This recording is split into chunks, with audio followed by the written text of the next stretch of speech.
Saya tuh dulu takjub. Kenapa di desa saya itu kalau mau masak ayam itu nggak boleh nyembelih sendiri. Masak ayam itu harus nyembelihnya ke Mbah Kaum. Kenapa kira-kira? Itu model sertifikasi halal zaman Kesultanan Mataram. Tidak semua orang boleh nyembelih. Yang boleh nyembelih hanya faqih yang alim, yaitu Mbah Kaum. Jadi waktu itu Mbah Kaum ada representasi lembaga penjamin kehalalan. Maka tidak boleh belah sendiri, yang belah harus Mbah Kaum. Seperti itu. Kemudian saya bertanya-tanya, kenapa di masjid-masjid yang mewarisi tradisi itu, Kesultanan Mataraman itu, Nyun Sewu, ada Bilal ketika sholat taraweh. Jadi kalau kita sholatnya 20 rakaat itu tiap 4 rakaat ada penyebutan nama khalifah, penyebutan nama khulafaur rasyidin. Saya dulu pokoknya nganggap saya nesu itu bid'ah ini. Saya tanya si mbah saya, itu kenapa toh? Kok kayak begitu? Engko sekle, ceritanya begini. Dulu ketika Islam masuk ke Nusantara, ternyata ada yang ikut pengen dompleng, yaitu orang-orang yang membenci khulafaur rasyidin. Mereka tidak suka pada khulafaur rasyidin. Itu ada yang pengen dompleng dakwah ini. Makanya salah satu dalam legenda Jawa itu, Wali Songo itu ada yang namanya Syekh Siti Jenar. Kenapa disebut Siti Jenar? Siti artinya lemah, Jenar itu abang, tanah merah.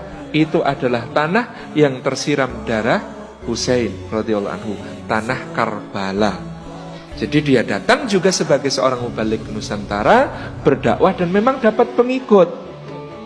Salah satu buktinya nanti juga dalam babat, ini sebelum kita masuk ke tema utama, babat Tanah Jawi, ada banyak versi babat Tanah Jawi ini, tetapi bisa digolongkan pada 2 kelompok naskah utama. Naskah pertama adalah naskah yang ditulis resmi oleh Keraton Surakarta pada masa Engkang Sinuhun Pakubuwono III, ditulis oleh Carik Kertoboso tahun 1788. Ini versi yang resmi keraton. Versi satu lagi adalah versi yang ditulis oleh Pangeran Adilangu dari Demak, keturunan Sunan Kalijaga, yang diterbitkan lebih tua, yaitu tahun 1722. Dua-dua naskah babat ini punya keunikan. Tapi saya ingin kembali ke yang tadi dulu, yakni tentang Syiah. Ternyata datang ini juga di dalam babat ada bukti yang bisa kita rujuk. Di dalam naskah babat Pangeran Adilangu tentang murid Syekh Siti Jenar namanya Ki Kebo Kenongo yang berkedudukan di Pengging, Boyolali, yang kemudian dituduh bughat, memberontak, membangkang kepada Kesultanan Demak. Itu Ki Ageng Pengging itu punya 2 ekor anjing. Anjing ini dia lempari batu kalau sedang marah. Anjing ini oleh beliau diberi nama Abu Bakar lan Umar. Jadi kebenciannya sampai di level itu. Maka kata kakek saya, beliau mengatakan, maka para raja dinasti Mataram itu mengkreasi satu amal, sebenarnya bukan amal, tidak termasuk di dalam sholat, dia diletakkan di luar sholat, hanya sebuah perkataan untuk menjaga masjid-masjidnya dari pengaruh Syiah. Caranya bagaimana? Al-Khalifatul Ula Amirul Mukminin Abi Bakr Siddiqi hal tardu'an, maka dijawab nardu'an. Al-Khalifatul Tsani Amirul Mukminin Abu Hafsin Umar ibn Khattab radhiyallahu anhu hal tardu'an, nardu'an. Nah, pertanyaan kemudian dijawab hadirin, nardu'an ini untuk menjaga rakyat Mataram dari pengaruh Syiah. Ternyata begitu caranya.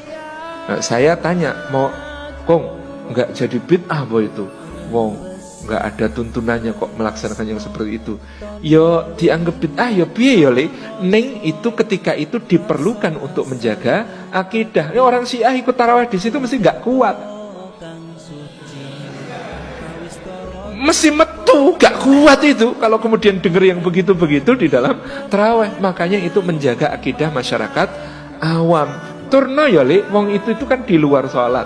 Wong di luar sholat ki kowe takon karo jejermu. Ngelak ora ya? Terus dijawab mboten. Ngono kuwi ngelak ora ya? Ngelak. Ngono ki ora? Nggih pareng. Ha mosok takon kowe rido karo Abu Bakar pora. Ngono kok ora oleh. Lah ya oleh to Le. Jadi ini bahasa kakek saya ketika menjelaskan bahwa yang seperti ini dulu dipakai untuk menjaga akidah. Masya Allah, kalau itu benar memang demikian keadaannya, betapa luar biasanya bagaimana para ulama ini kemudian menjaga kita semua masyarakat awam dari pengaruh-pengaruh yang berbahaya.